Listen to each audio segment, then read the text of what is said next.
have a look at the law of cause and effect. Human health is only possible by understanding the relationship between the unloving use of our will and disease or sickness occurring in the body. Right? So most of us still believe that human health is all about physical cures. That's what we believe. But that's not true, because if it was true, most of us, given the amount of potions and pills and other things that we take, we'd be pretty cured of most things by now, if that was the case, right?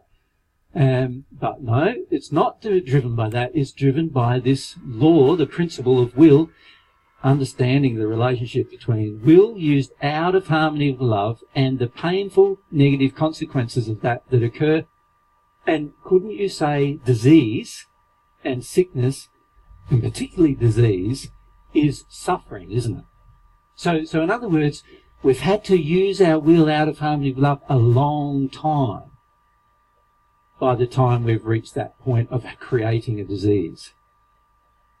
So it's not like God gives us a disease the moment we do use our will out of harmony with love. There's compensatory effects, there's a measure on the soul, and if we were sensitive to those, the first time we did it, we would never do it again, but we're not sensitive.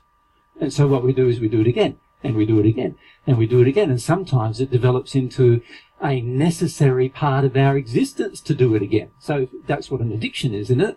And an addiction is basically saying, I am desperate to keep doing this again and again and again and again and again.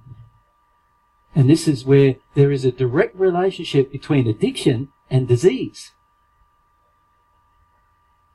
Right?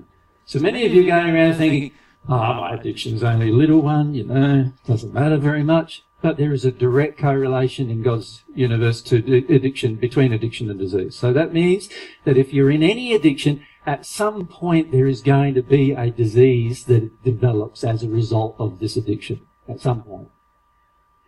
Now, the younger you are, the more likely you'll be able to avoid it, because you're younger and you've not done it as much, right? But as you get older, the less likely you will be to avoid it. Right? And then if it's been in your parents and they didn't get rid of it, you are highly likely, even as a child, to not be able to avoid it. And this demonstrates again the unloving use of our will includes not considering other people, not considering the effects of our current condition on them. And it has a marked effect on them.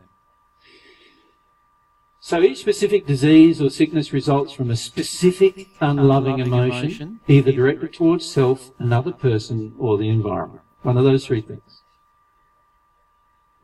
So many diseases are emotions directed towards self, an unloving thing that we're unwilling to give up about how we feel about ourselves. Others are an unloving thing we project at another person.